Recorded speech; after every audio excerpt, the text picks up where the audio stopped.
Good afternoon, I'm Paul Johnston and I chair ACE's Northern Ireland Regional Committee.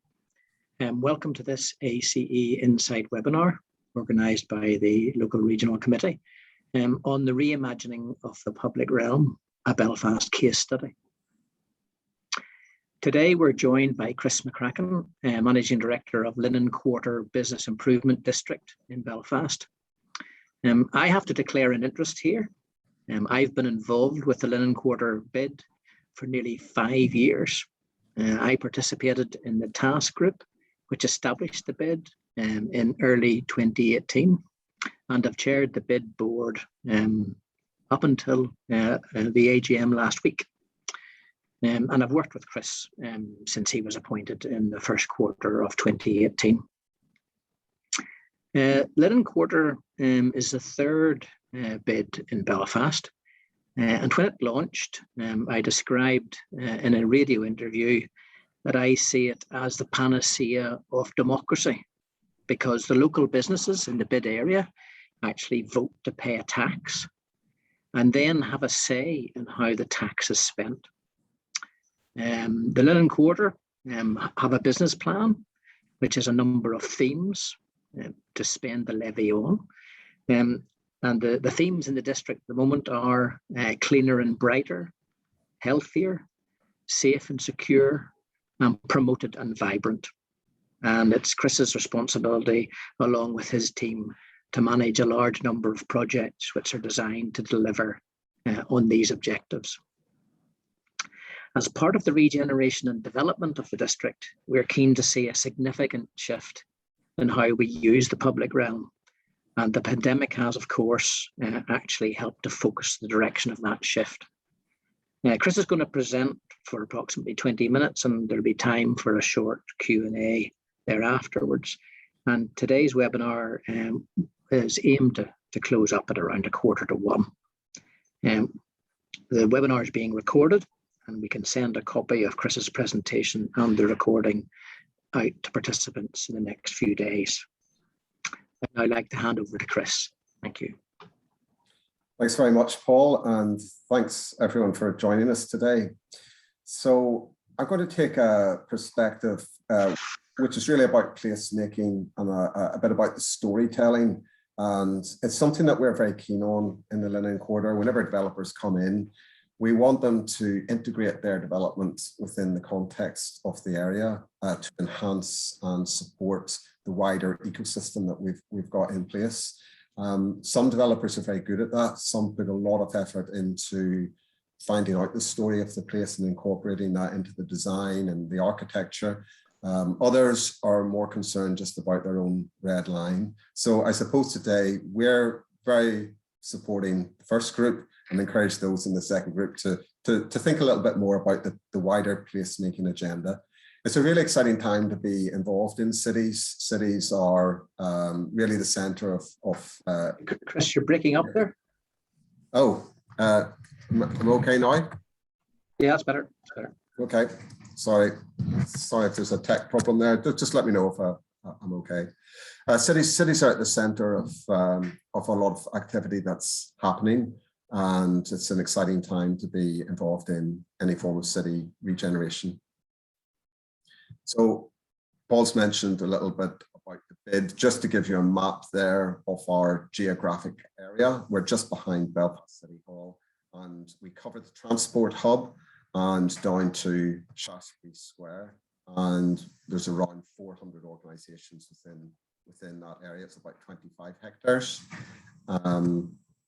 Where you can see from the map there that there's a lot of projects in the Linen Quarter. There's a lot on the go. The biggest is Transport Hub and Weavers Cross. A lot of offices. There's been a lot of hotels. So between 2015 and 2035, we anticipate around £1 billion investment in the area. So you can see how important it is to help land that investment and try and integrate it. And you can see from the wheel there just the type of businesses that we've got, the profile of the different organisations. The placemaking challenges that we've got in the area, in Belfast city centre, there's not been that much investment in public space and social space. The main green space is around City Hall. There isn't really a great deal apart from that. You have to really go to Botanic for the next large piece of green space close to the city centre. So that's a problem, and very much not in keeping with the way most cities are trying to develop.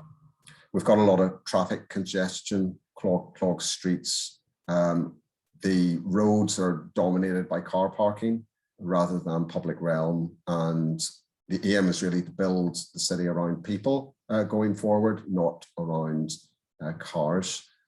And that lack of walking, cycling, the poor air quality, which breaches all sorts of standards. And as more information about air quality is coming forward, people are starting to realize how serious that is for public health. So it's not a sustainable situation to just allow that to continue. And in terms of sustainability, we're well behind the curve in terms of sustainable buildings.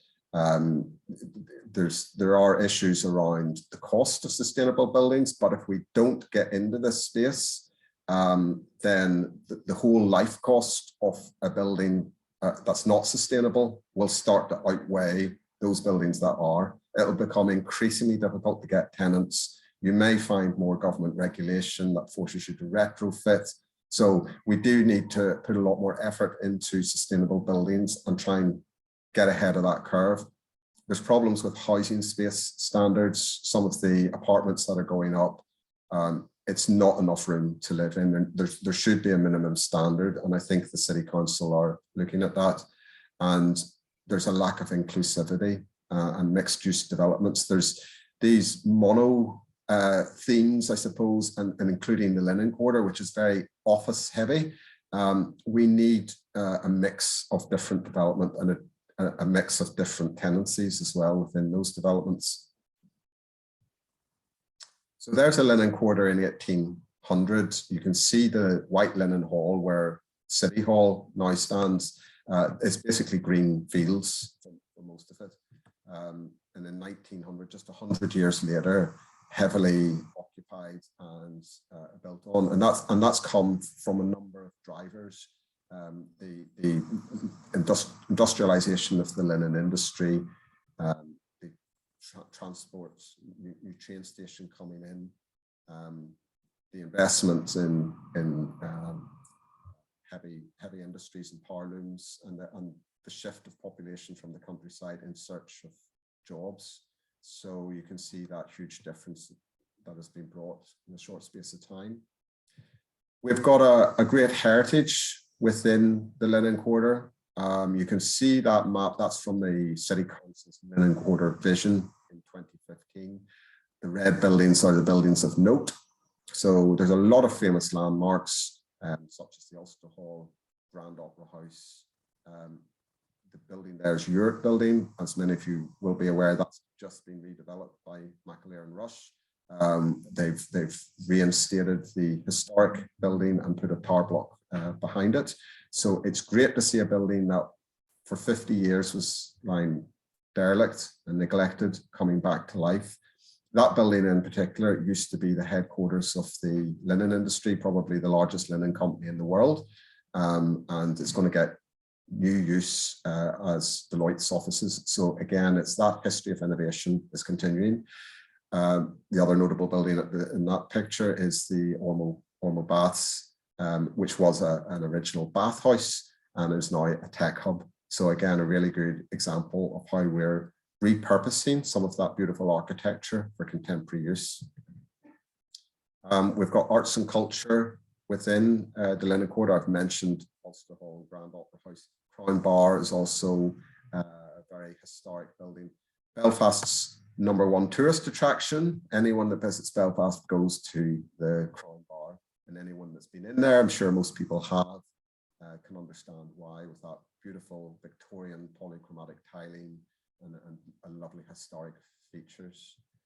And a thing about the design of the Linen Quarter, it was based on the American grid pattern with broad boulevards. And you can see that beautiful aspect towards City Hall, that's Linen Hall Street. And the picture at the bottom is actually Great Victoria Street. If you look at some of the old pictures of Great Victoria Street, it's a beautiful boulevard that stretches down to Shaftesbury Square.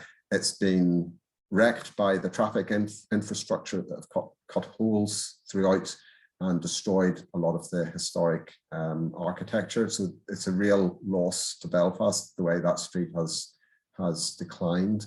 But certainly in the 19th century, there's lessons there that we can learn from. Those broad boulevards, the broad pavements, the nice symmetry with the lampposts, the same design within the streetscape. It's a long way from where we are now. And of course, we'll all know about the urban decline that we suffered, the industrial, it wasn't just the Troubles, but it was also industrial decline, very poor urban planning, in particular roads, low quality housing, dominance of the car, and political violence. So that's really the Linen Quarter for many decades was derelict. But things have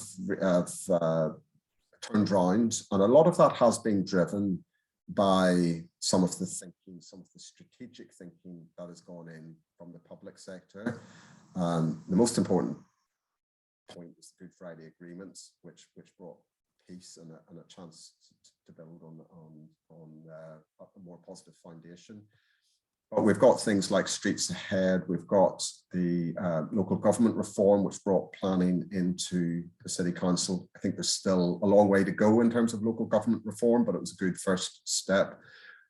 I think the big game changer really was the city centre strategy and the various master plans that the City Council has taken forward. In our case, the Linen Quarter vision and guidance. We've got the Northwest Master Plan, East Side. The criticism of those is not enough is happening to bring them forward.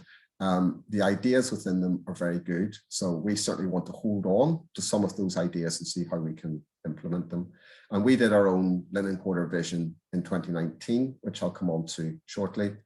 And the next thing round the corner is the City Deal, which promises £850 million of investment into the city region. So the context in the last couple of decades has transformed, and we've all seen more investment coming into the city.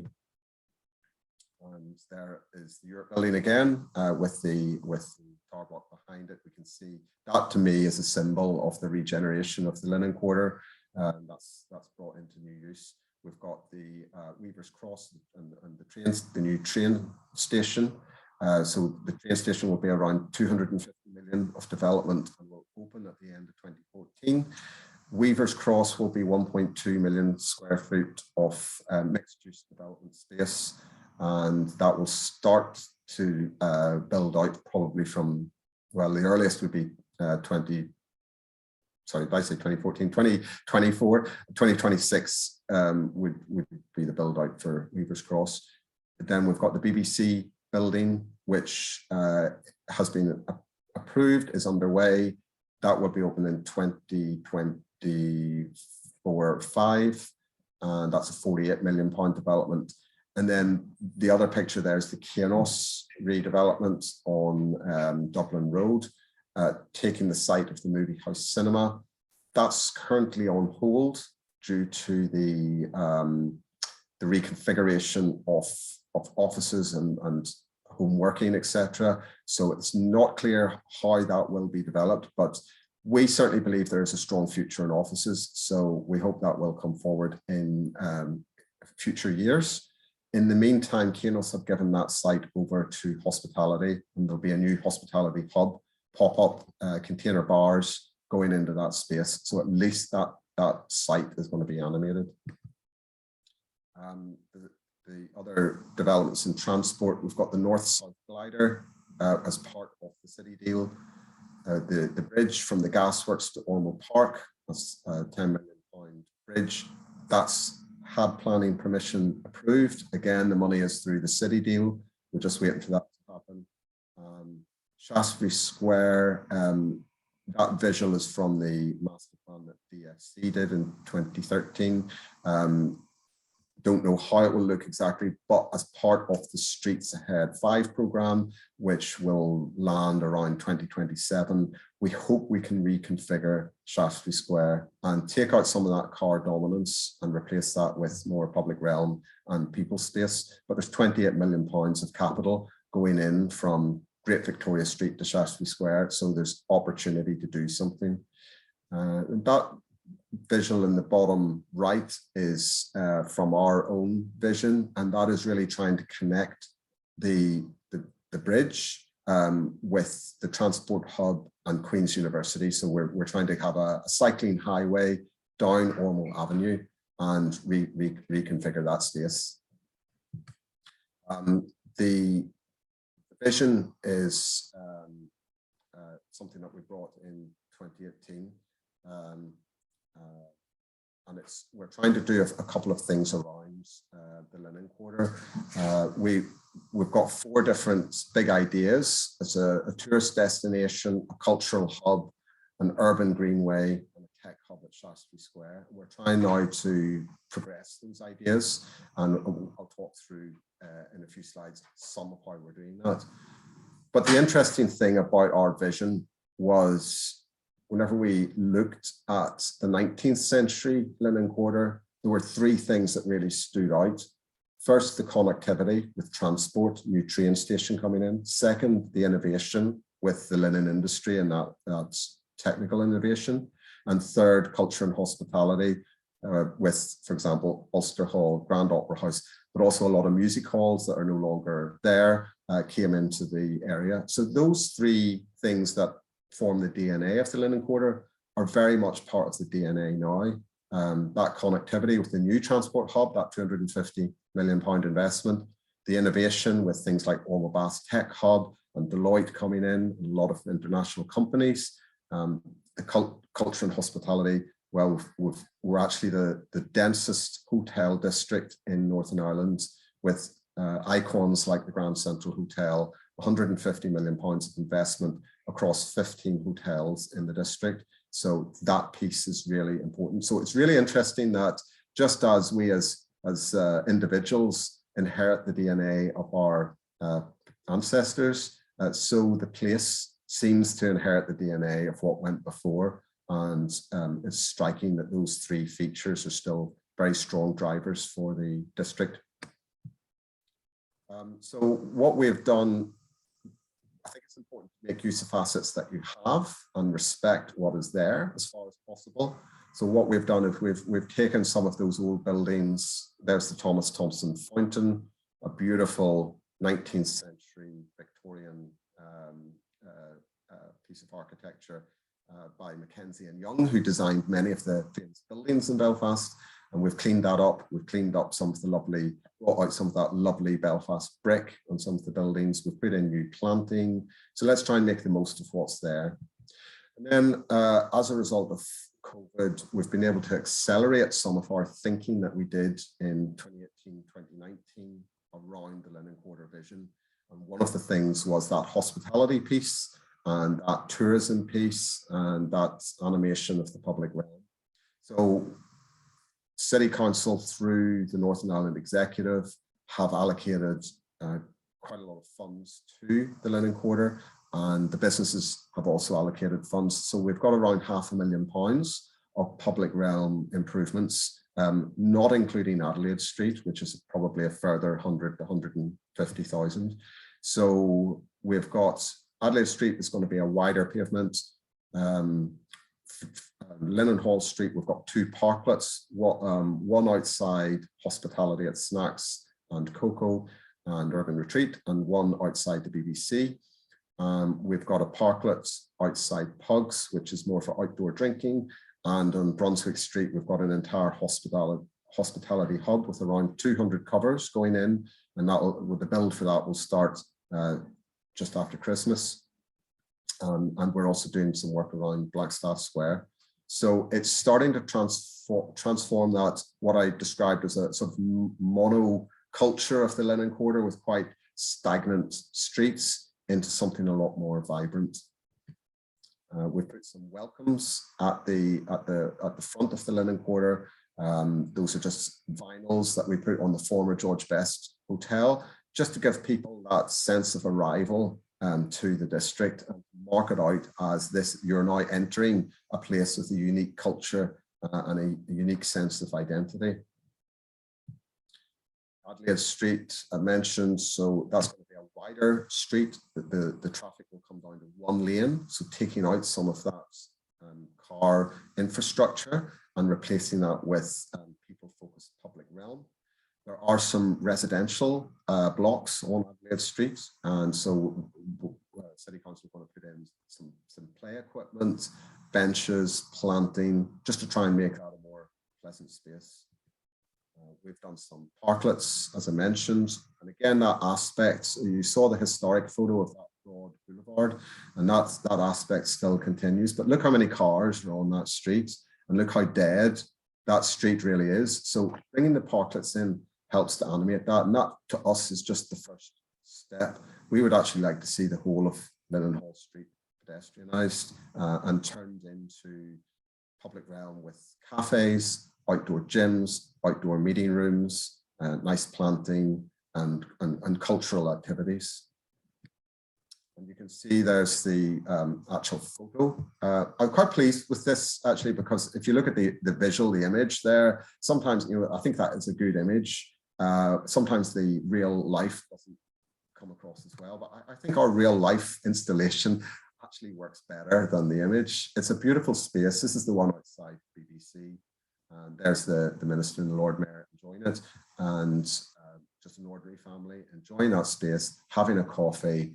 You can work at those stools with the laptops and have some outdoor work, or have a meeting around that little table. I've seen people reading books. It's just a nice space to create, and it costs £25,000, so a good investment, I think, for the area. We've still got a lot of challenges. So there's Blackstaff Square just a couple of months ago, and you can see the hoarding, the graffiti, just the lack of animation of it, or any sort of identity, and it's a magnet for antisocial behaviour.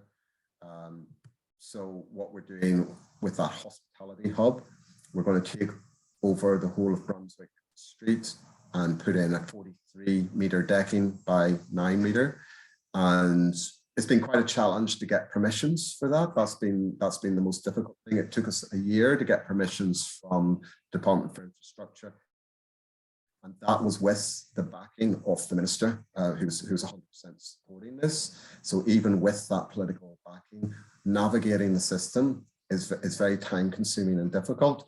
And this, I think, is where business improvement districts really come into their own, because very few people actually can devote the time and resource to negotiate these activities.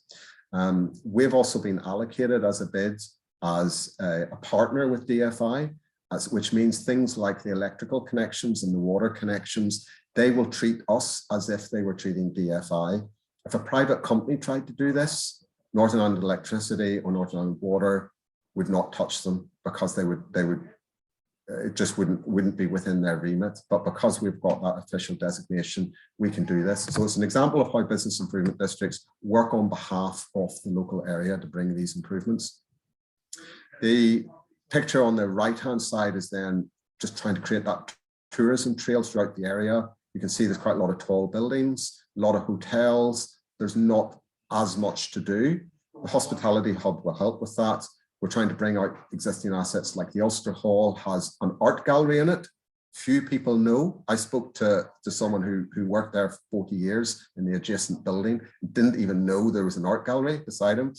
So we want to bring out those types of assets again, make the most of what is there. With new buildings going in, or extensions like the BBC, we want to bring out that asset as well, and we're trying to encourage the BBC to put in maybe some sort of touch screens or a place where the public can enter that building, make it a bit more permeable, tell the story of the BBC within the context of the local area. So that whole tourism trail is what we're doing. And we're also doing some lighting projects. Again, a very difficult site there, dereliction, abandoned buildings. We've put some new hoarding up, and we're going to animate that with lighting projections. It's not quite going to cover the gap that's there, but it's going to make it a little bit softer, and then some overhead lighting as well. And this is our vision for Blackstaff Square. You remember the picture that I showed you earlier. We've got the new Vantage building going up. Again, another Macaleer and Rush. We've got the Grand Central there in the background. We've got Maldron just off the picture, new student accommodation. So a lot of capital investment around it. The square itself is very poor. So we're trying to animate that public realm. That we're going to actually put in a petanque court, as you can see in that visual. That visual is from Sloane Square in London, but we are going to try and do something similar, and we'll install that next spring. And that's the type of vibe that we would like. Outdoor tables and chairs and social groups enjoying themselves with a glass of beer and a social game to play. And our big initiative around tourism is walking the Golden Mile. Some people on the call will recall the Golden Mile around Great Victoria Street, Shaftesbury Square, and the nightclub and nightlife around that area. We're trying to reinvent the Golden Mile as arts and culture. We've got 20 different attractions along the route and 70 different hospitality venues. So we're trying to bring tourism down there. But from a public realm point of view, we're also using that product to make the case for greater investment in the area. If we're going to bring down tourists from City Hall, walking down Dublin Road, through Shaftesbury Square and on to Botanic Park in Queen's and Ulster Museum, we want to make that experience nice, a quality experience. So I was on the radio, I was on Good Morning Ulster a few weeks ago, and I said I wanted to make the experience like Copenhagen. And I think the presenters just laughed at me because it's a long way from that. But if you've been to Copenhagen, you'll know that the journey itself is part of the experience. If you're outside the city centre walking in, there's play parks, little small play parks, coffee stops, planting, little things to do and see along the way. That's the type of experience we want in South Belfast in that route. So we're making a business case with the public sector to try and invest, make those sorts of investments. If we're serious about tourism in Belfast, we have to be serious about the public realm as well. And the other visuals there are just other ways that we're trying to animate and promote the area. So these things do go hand in hand. Again, you know, some developers will look at buildings just in isolation. Let's try as a regeneration community to look at things within the context much more and to interconnect our development with the other things that are going on. And that's just a visual of the trail, just illustrating the types of attractions. Again, it's surprising just how much there is to do and see at the minute. Lots of great things along the way, but we need to do more to unite the public realm. And what do people think with this? Well, those bars are too small to see, but basically whenever we ask questions, do you want us to take cars out if we want to put in quality public realm? Overwhelmingly yes. Do you want dedicated cycle lanes? Overwhelmingly yes. So all of the things that we're doing, social and economic benefits, do you think this will benefit local hospitality? Do you think it will bring more money and footfall into the area? Overwhelmingly yes. So the public are behind this. The public want to see it as long as it is delivered as quality installations with a clear intent and not just put in and then forgotten about. It needs to be a quality installation that's maintained and linked in to the ecosystem that it's part of. Next steps for us, well, we've got lots of ideas on the go. We want to do something around the Ulster Hall. We'd like to do some LED lighting, same as City Hall. It's a beautiful historic building. Let's bring that sort of colour, exterior colour to that building and see what we can do. Around the Thomas Thompson Fountain by the BBC, let's make that into a public park. And you've maybe seen some of the things they've done in Dublin with just those little small spaces that can be animated. Let's connect, there's a traffic island at the minute, so let's connect that with the pavement. Let's bring in some planting and seeding. And Shaftesbury Square, well, our inspiration here is New York, which is very appropriate for the Linen Quarter because of that American street grid system that we've got and all the American street names like Franklin Street, etc., Hamilton Street. That is based from the triangle in, I think, is it the Bronx, where they've taken a triangular car park and turned it into a hospitality space with green space and a play park. It would lend itself perfectly to Shaftesbury Square as well. That would be our vision for that area. And I think having these ideas and then making the case and having the continual conversations with people who can sign off capital can achieve results. We've already secured £500,000 of investment for some of our activities, as I've illustrated. There's £28 million of public realm going in. Let's try and shape that in a way that will give most public benefit. And we've got things like the Tech Hub there at the BBC on the top right. We would like to take the whole of Leadenhall Street, as I mentioned, and turn that into pedestrianised space. Now, the inspiration behind that is actually from American tech companies like Facebook or Google. If you go onto one of those campuses in America, say San Francisco, you will have this beautiful experience of planting, public realm, outdoor gyms, outdoor meeting spaces. What we're trying to do is democratize that idea. Instead of just keeping it to one company and well-paid tech executives, let's democratize that and allow all of the companies within the Linen Quarter to benefit from that type of experience. Leadenhall Street at the minute is a car park, and it's got a lovely vista, but it's a poor use of public space. Let's think about more intelligent ways. And this is very much in keeping with the bolder vision that the City Council has just brought out. So I think it's important that we don't go too much against the grain. We're trying to always go with the grain, but push the boundaries as much as we can. And then we've also got a lot of work around sustainability. Please do check out our React Festival, which is www.reactfestival.co.uk. We've got 25 events, all connected with sustainability. There's a number of events also connected with the built environment and with cities. We've got Kyle Lemons from ARB talking about the circular economy, particularly with the built environment, on the 2nd of November. And there's a special event at the Grand Central Hotel looking at sustainable buildings on the 11th of November. So please do check out that website and join us at some of those events. Finally, then, the conclusion and key lessons for what we're doing. We need to change the narrative of the last 60 years.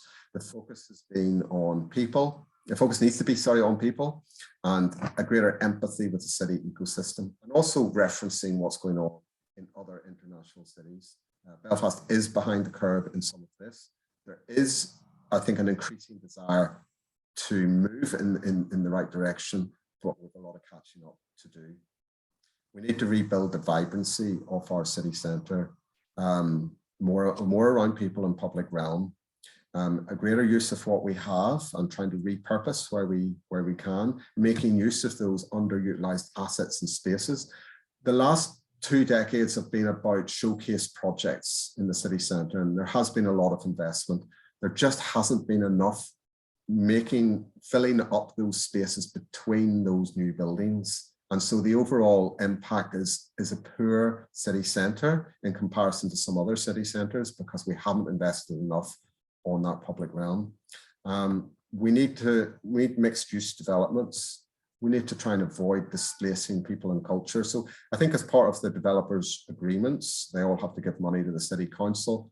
Some of that should be used to allow low cost workspaces for people working in arts and culture. We do not want sterile business districts without that hospitality, without that arts and culture coming through. And we need bodies like the BIDs to animate and enhance the public realm.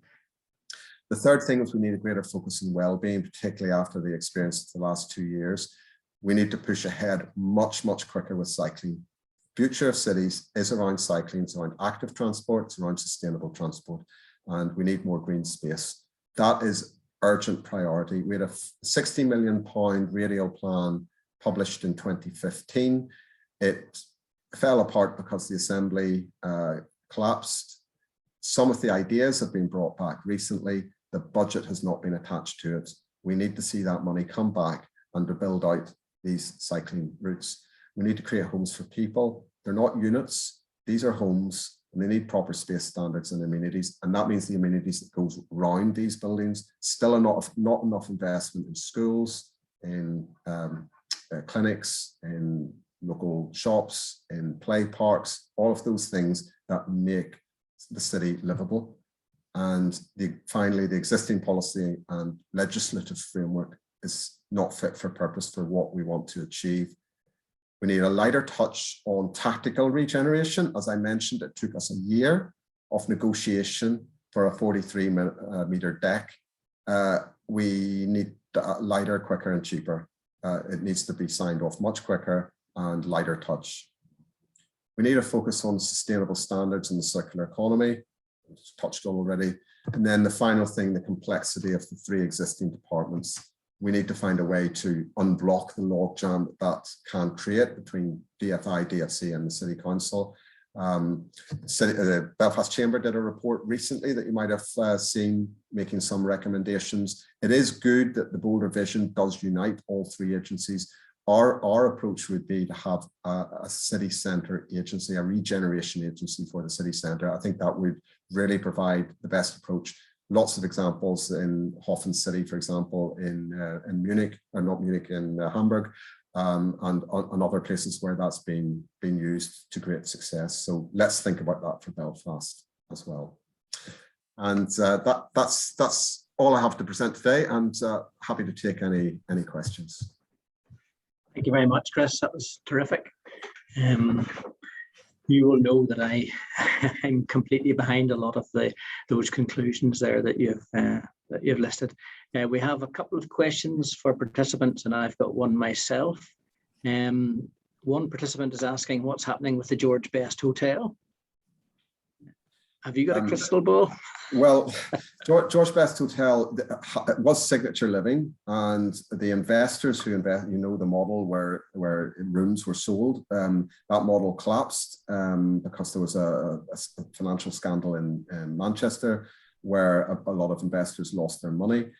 So that model has collapsed. The investors that have put money in have taken over ownership.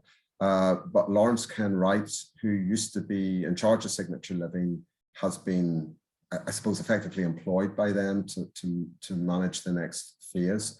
So the intention is to build that out and to open it as a hotel. Whether it'll be sold on to another investor or not, I don't know. Another participant has asked a question about the relationship between CapEx and maintenance costs. He points out that high quality finishes and extensive planting, we can get capital to do all that, but there seems to be a lack of ongoing maintenance funding. And are there any specific provisions for funding schemes after they have completed? This is a huge problem in many developments that go in. Lovely development go in, no money to maintain it, and the people that are charged with maintaining it maybe have 100 different jobs to do. Our conversation is delegate this to the business improvement districts. We're a local agency. We care more about the local area than anyone else. Delegate us maybe with a bit of funding, and we will look after it. We've got commission contracts, so that would be my suggested solution. But yes, it is a problem. Yeah, and I think the interventions that the BID have made, we are obviously responsible for maintenance of those on an ongoing basis at the moment. And I suppose a final question from me, and it's hinted at in your last bullet point. We have 3 agencies that have a responsibility for our public realm in Belfast. We have the City Council, DFI and DFC. What are the particular challenges of trying to bring those 3 agencies together? That is a huge question. City Council have the regeneration and they do a lot of the vision, but if they do not have control for transport, they're very limited about what they can actually do. It's essential that we integrate that with the wider regeneration piece. City Council have control over planning and they do a lot of the regeneration. The regeneration powers are actually with DFC. Yeah. Like most of the time you don't necessarily use the powers, but it is very, very rare that we do compulsory purchase, for example, but the budgets are with DFC, and that can also cause an issue. So the intention that DFC have for Streets Ahead 5 may not entirely marry with some of the ideas that the City Council put forward in their Linen Quarter vision, for example. The three departments are talking, and they do meet regularly, and I think that's positive. But you're always going to have this tension between three different reporting lines, two ministers, council committees. Things don't happen quickly, and they don't always get agreement. And the problem is that it goes to the lowest common denominator, where the path of least resistance is taken, rather than what a city mayor would do, which is a very challenging challenge the authorities to push more. So there's no easy solution to that. Our suggestion is a single regeneration agency. Delegate all those powers to the regeneration agency. That agency can be part of the public sector, but it will have a commercial focus. Great. Okay, we're just about out of time. Can I thank everyone who's dialed in for listening, and I hope you find it interesting. In particular, can I thank Chris for his presentation and for his time today. That was terrific. See you all next time. Cheers. Thank you very much.